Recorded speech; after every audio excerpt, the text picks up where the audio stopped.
저희들에게 주어진 하나님의 성경 말씀이 굉장히 많이 있죠. 그런데 오늘 함께 읽은 이 로마서 8장 26절로 39절까지 말씀을 읽으면 그렇게 힘이 될 수가 없어요. 왜 그러냐면 저희들이 우리를 잘 알잖아요. 하나님이 누구이신지, 또 하나님이 죄를 얼마나 엄중하게 다루시는지, 그리고 싫어하시는지를 잘 알고 있는 저희들이기 때문에 우리의 면면과 모습과 마음을 살피면 정말 하나님 앞에 설 수 있을까, 이런 생각을 자연스럽게 이제 가져보게 되는 거죠. 그러나 사도 바울 선생을 통해서 우리에게 큰 위로, 그리고 확신, 그리고 성령의 보증, 이런 것들을 느끼게 이렇게 해주는 거죠. 그래서 죄 가운데 죽을 수밖에 없었던 우리들이 우리의 원래 신분이고, 또 지금도 우리의 모습인데, 하나님의 전적인 은혜로, 사랑으로 이제 구원이 임한 거죠. 근데 구원을 받고 하나님의 사랑을 우리가 고백하지만 이 구원을 우리가 이뤄나갈 수 있을 것인지, 하나님의 자녀답게 살고 있는 것인지를 늘 마음속에 이렇게 회의를 하게 될 때가 있는 거예요. 이 모습대로 이러한 마음을 가지고 살아가면서도 하나님의 자녀라고 할 수 있을까? 나는 언제나 기독교 역사 속에서 나와 있던 많은 믿음의 선조들, 성인들과 같이 저러한 삶을 살 수 있을까? 일상에서 늘 볶이고 부딪히고 좌절을 느끼고 또 괴로워하고, 그런 엎치락 뒤치락하는 시행착오를 거치면서 과연 나에게 임한 이 구원이 확실한 것일까?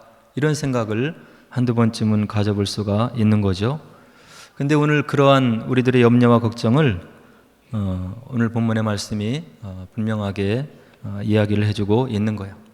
은총 가운데, 하나님의 은혜 가운데, 사랑 가운데 우리에게 주어진 구원에 대한 보증과 확신을 오늘 본문이 분명하게 이야기를 해주고 있는 거죠.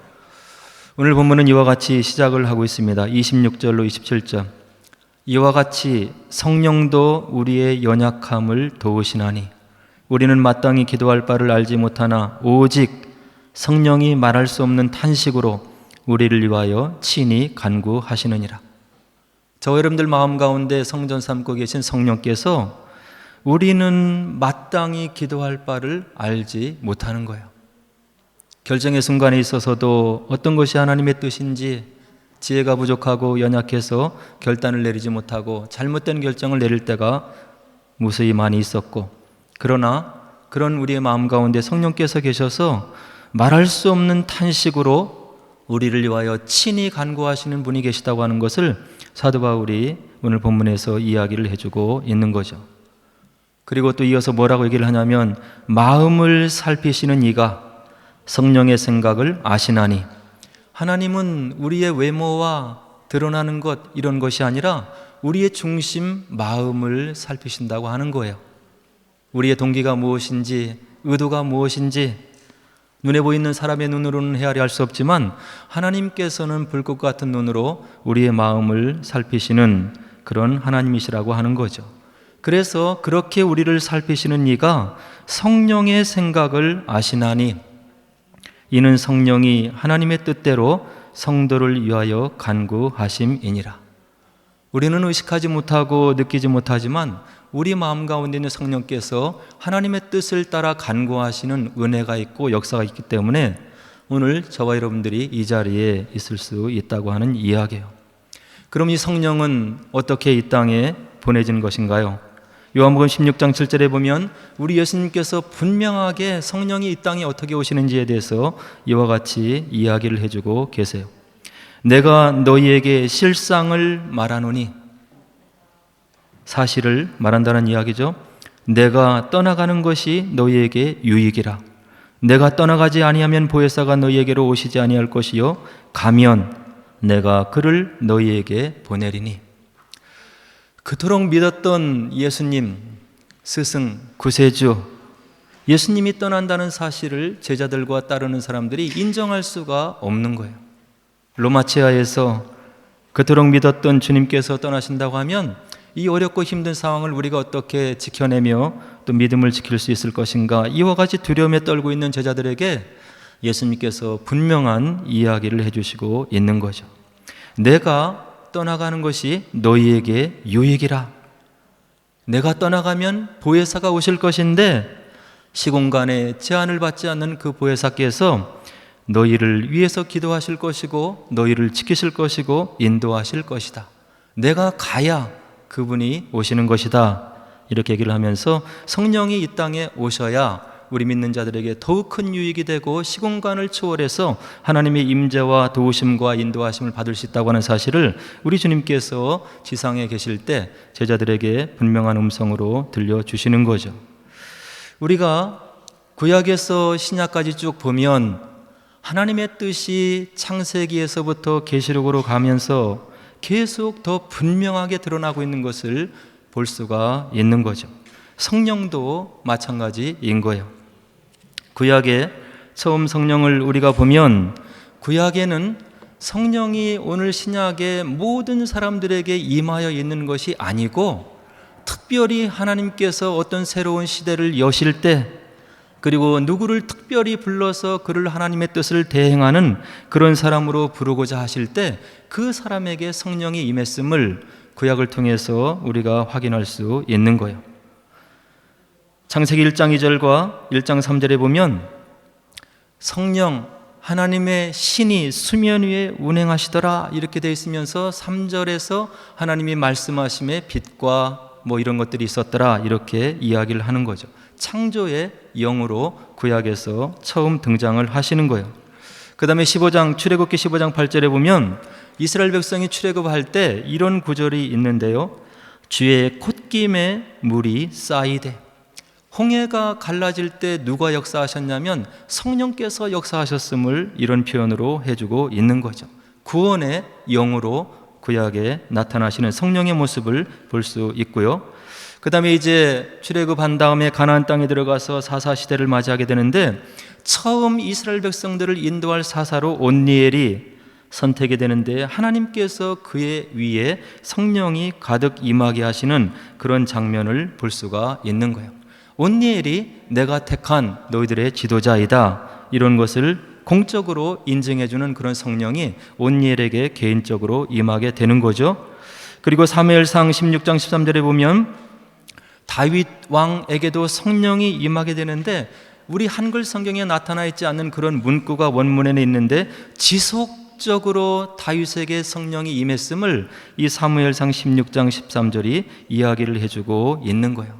그래서 이스라엘 백성들의 믿음의 표본이 되고 하나님께서 내 마음에 합한 자라고 다윗을 향해서 이야기할 수 있고 그가 그런 삶을 살 수 있었는데 왜 그러냐면 하나님의 영이신 성령께서 다윗 위에 지속적으로 임하셨다고 하는 그런 구절을 통해서 우리가 간접적으로 확인할 수 있고 우리 삶 속에 하나님의 성령이 왜 중요한지를 이런 다윗의 삶을 통해서 알 수가 있는 거죠. 그 다음에 이제 에스겔서를 보면 여러분들이 잘 알고 있는 마른 뼈가 있는 골짜기에서 마른 뼈들이 이제 살아나는 그런 큰 군대로 되는 그런 모습을 우리가 에스겔서 37장에서 볼 수 있는데 거기에 무려 성령이 10번이나 등장하고 있는 것을 볼 수가 있는 거예요. 그래서 회복의 영으로 살리는 영으로 이제 등장을 하는 거죠. 그 다음에 이사야서 11장 1절로 2절에 보면 영에 대해서 여러 가지가 등장하는데 이와 같은 하나님 말씀이 기록되어 있어요. 이새의 질귀에서 한 싹이 나며 그 뿌리에서 한 가지가 나서 결실할 것이요 그의 위에 여호와의 영 곧 지혜와 총명의 영이요 모략과 재능의 영이요 지식과 여호와를 경외하는 영이 강림하시리니.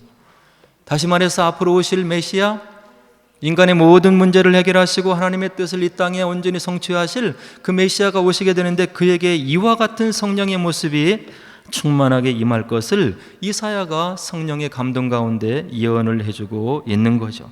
지혜와 총명의 영, 여호와의 영, 모략과 재능의 영, 지식과 여호와를 경외하는 영이 앞으로 오실 메시아에게 충만히 임할 것이다 이런 예언을 하시고 그 다음에 구약에 이제 요엘서 2장 28절에 보면 앞으로 때가 이르면 내가 성령을 구약시대 이와 같이 누구에게 특별히 부어준 것과 달리 이 땅에 사는 모든 사람들에게 충만히 부어질 것임을 요엘 선지자를 통해서 예언하시는 그런 하나님의 음성을 우리가 확인할 수 있는데요.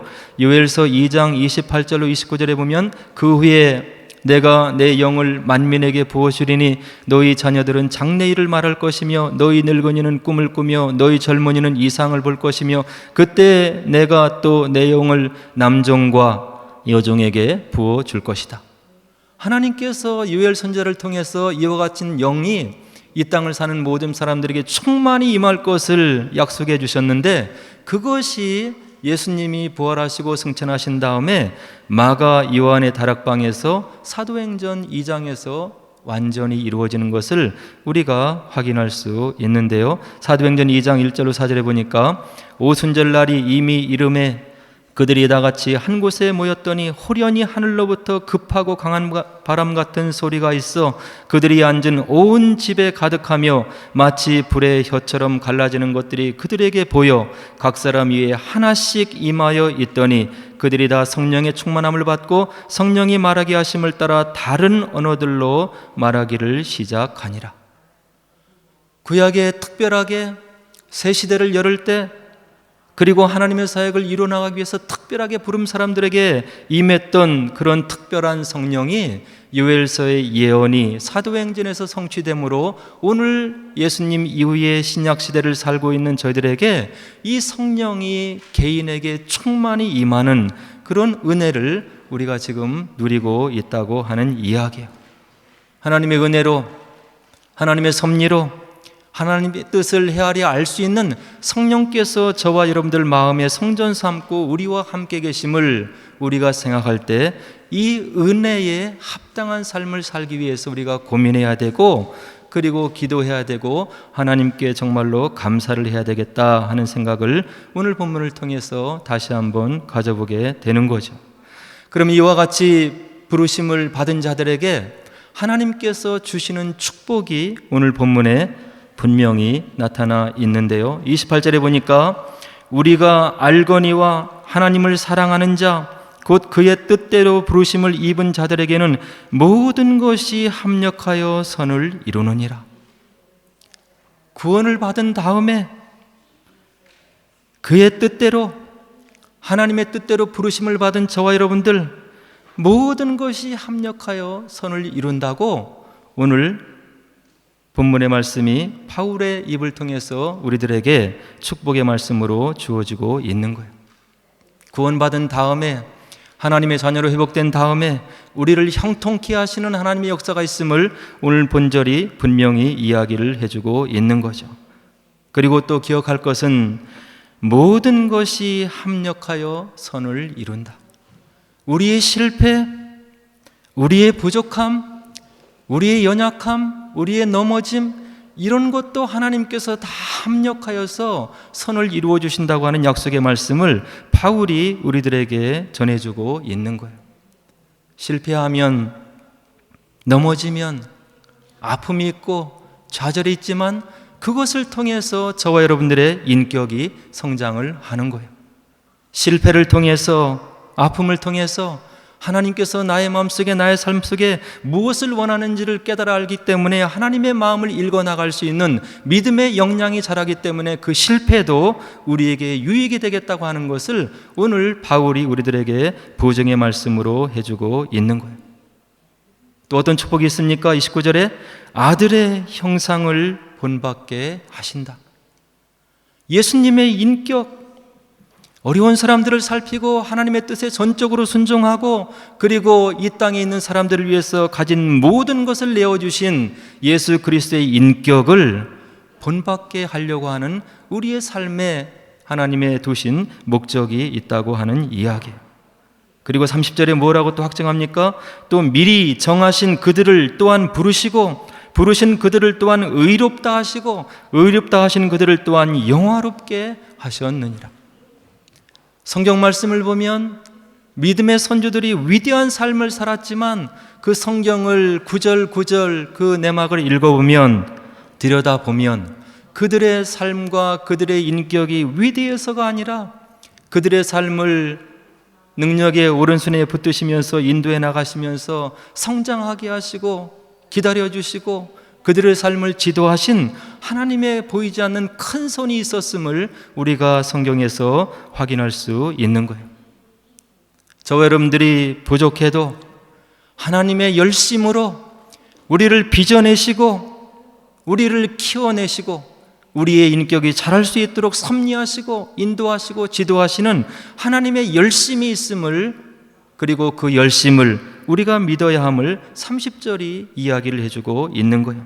미리 정하신 그들을 또한 부르시고 부르신 그들을 또한 의롭다 하시고 의롭다 하신 그들을 또한 영화롭게 하시는 하나님의 역사가 있음을 저와 여러분들이 믿고 이런 축복이 있음을 우리가 감사해야 되겠다는 생각을 가져보게 되는 거죠.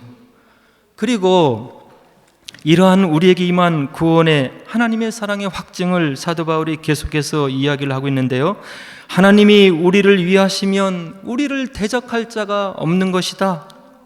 32절에 자기 아들을 아끼지 아니하시고 우리 모든 사람을 위하여 내주신 이가 어찌 그 아들과 함께 모든 것을 우리에게 주시지 아니하겠느냐.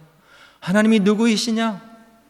하나밖에 없는 독생자 하나님 자신, 그분을 우리를 살리기 위해서 내어주신 분이라고 성경에서 이야기를 하고 있지 않느냐. 독생자를 아끼지 않으신 그분께서 우리를 살리기 위해서 아끼지 않으셨는데 어찌 그 아들과 함께 모든 것을 우리에게 주시지 않겠느냐고 바울이 32절에서 우리를 권면하고 위로해주고 있는 거예요. 33절에 뭐라고 합니까? 하나님께서 택하신 자들을 누가 고발하겠는가? 하나님께서 그 아들을 값으로 주고 우리를 다시금 회복시켜 주셨는데 우리가 죄인이라고 누가 고백할 수 있냐고 사도 바울이 33절에서 이야기를 해주고 있는 거예요. 우리를 의롭다 하신 이가 바로 하나님이시기 때문에 우리를 고발할 자가 없는 것이다. 34절에 또 뭐라고 얘기를 합니까? 우리를 정죄할 자가 없도다. 우리를 정죄할 자가 없도다. 죽으실 뿐 아니라 다시 살아나신 이는 그리스도 예수시니 그는 하나님의 우편에 계신 자요 우리를 위하여 간구하시는 그분이 우리 곁에 있기 때문에 우리를 정죄할 자가 없다고 하는 이야기예요. 내가 이런 마음을 갖고 살지 않느냐? 내 마음이 이렇게 추하지 않느냐? 그렇게 살면서 어떻게 하나님의 자녀라고 내가 확신하고 이야기를 할 수 있느냐? 사단 마귀가 끊임없이 참소를 하지만 내가 그를 구원하기 위해서 내가 십자가에 대신 달리셨고 그리고 내가 그를 위해서 지금도 하나님 우편에서 기도하고 있는데 아버지 하나님, 나의 십자가에서 희생을 기억하시고 나의 중보 기도를 받으시고 저 사랑하는 아들을 딸을 불쌍히 여기시고 그 정죄에서 해방해 주시기를 원하나이다. 이런 주님의 기도가 있기 때문에 우리를 정죄할 자가 없음을 사도 바울이 이야기를 해주고 있는 거예요. 그리고 나서 사도 바울이 더 강력히 얘기를 하는데 35절에 누가 우리를 그리스도의 사랑에서 끊으리요? 환난이나 곤고나 박해나 기근이나 적신이나 위험이나 칼이랴. 내가 확신하노니 사망이나 생명이나 천사들이나 권세자들이나 현재일이나 장래일이나 능력이나 높음이나 깊음이나 다른 어떤 피조물이라도 우리를 우리 주 그리스도 예수 안에 있는 하나님의 사랑에서 끊을 수 없으리라. 그리고 뭐라고 얘기를 합니까? 우리는 비록 죽임을 당할 것 같고 도살을 당할 양같이 여김을 받게 되는 그런 환경에 우리가 처할지라도 그 모든 일들을 우리를 사랑하시는 이로 말미암아 넉넉하게 이길 수 있을 것이다. 이렇게 우리에게 믿음의 확신을 사도 바울이 해주고 있는 거예요. 저와 여러분들이 자녀를 가지고 있어요. 피로 연결된 자녀들인 거예요. 우리의 자녀들이 설령 인격이 아직 미숙하고 성장하지 못하고 아직 철이 들들어서 여러 가지 것들을 잘못할 수 있잖아요.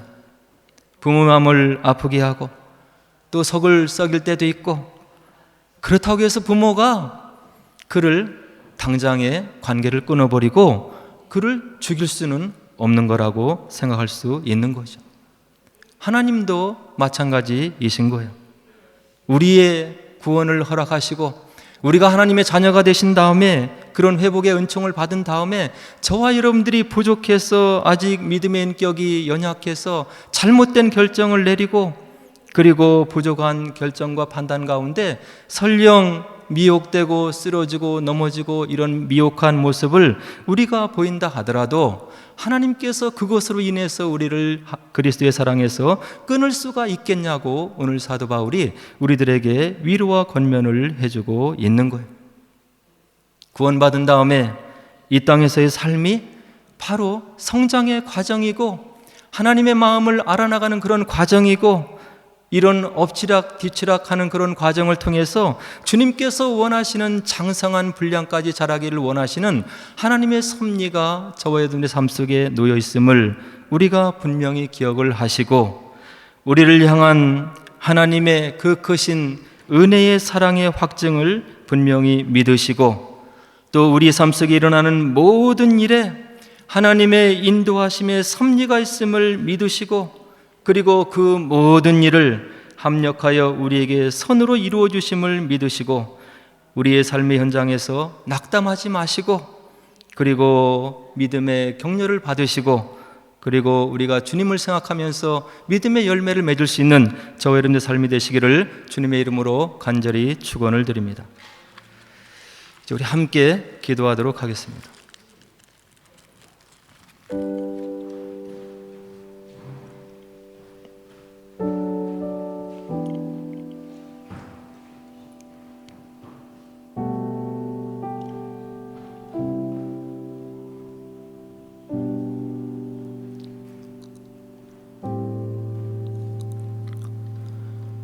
하나님의 호흡이 묻어있는 말씀을 저희들이 들여다보면 하나님께서 저와 여러분들을 얼마나 사랑하시는지를 우리가 이해할 수 있는 글귀를 통해서 확인할 수 있는 것입니다. 오늘도 바울의 말씀을 통해서 구원받은 다음에 우리의 신분이 어떤 것인지 이 땅의 삶을 살아가면서 저와 여러분들이 왜 낙담할 이유가 없는 것인지를 귀한 말씀을 통해서 다시 한번 확인을 하게 된 것입니다. 우리를 다시금 구원하시고 하나님의 자녀로 회복시키시기 위해서 십자가의 고난을 담당하시고 모든 것을 내어주신 그 주님의 희생과 사랑과 은혜가 있기 때문에 오늘 저와 여러분들이 이 땅에서 하나님을 믿음의 주로 고백하고 경배하고 그분께서 부어주시는 새 힘으로 하루하루를 살아갈 수 있음을 다시 한번 깨닫게 되는 것입니다. 우리에게 말씀하옵소서. 성령께서 응답해 주시고 우리의 길을 지도해 주셔서 주님이 원하시는 복되고 아름다운 믿음의 삶을 살게 하옵소서. 믿음의 확신을 가지고 이 땅을 담대히 살게 하옵소서. 어려움이 있고 힘든 일이 느껴진다 하더라도 우리를 이와 같이 사랑하시는 주님이 있음을 기억하고 주님 앞에 저희들이 바른 마음으로 귀한 마음으로 또 용기 있는 마음으로 이 땅의 삶을 살게 하옵소서. 우리 함께 기도하도록 하겠습니다. 기도하겠습니다.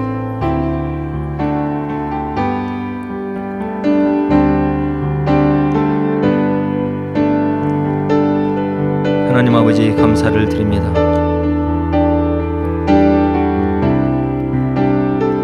저희들에게 은혜와 은총을 베풀어 주셔서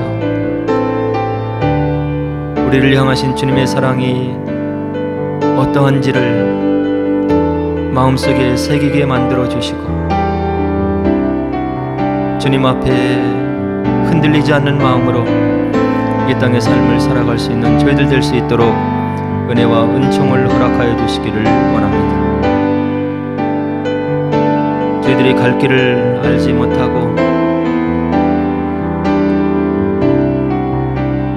앞에 있는 여러 가지 문제와 일들을 통해서 낙담할 때에도 주님께서 함께 해주심으로 말미암아 다시금 일어서며 주님을 바라볼 수 있는 귀한 믿음을 허락하여 주시기를 원합니다. 주님의 은혜를 겸비한 마음으로 사모하게 만들어 주시고 우리 가운데 자정하시며 기도하시는 우리를 위해서 중보하시는 그 주님의 은혜를 저희들이 깨닫게 만들어 주시어서 주님 앞에 아름다운 믿음의 삶을 살아낼 수 있는 저희들 될 수 있도록 은혜를 베풀어 주시기를 원합니다. 새 힘을 허락하여 주시고 주님의 뜻 가운데 머물 수 있는 우리의 모습이 될 수 있도록 주께서 함께 해주시기를 원하옵고 예수님의 이름으로 간절히 감사하며 기도하옵나이다.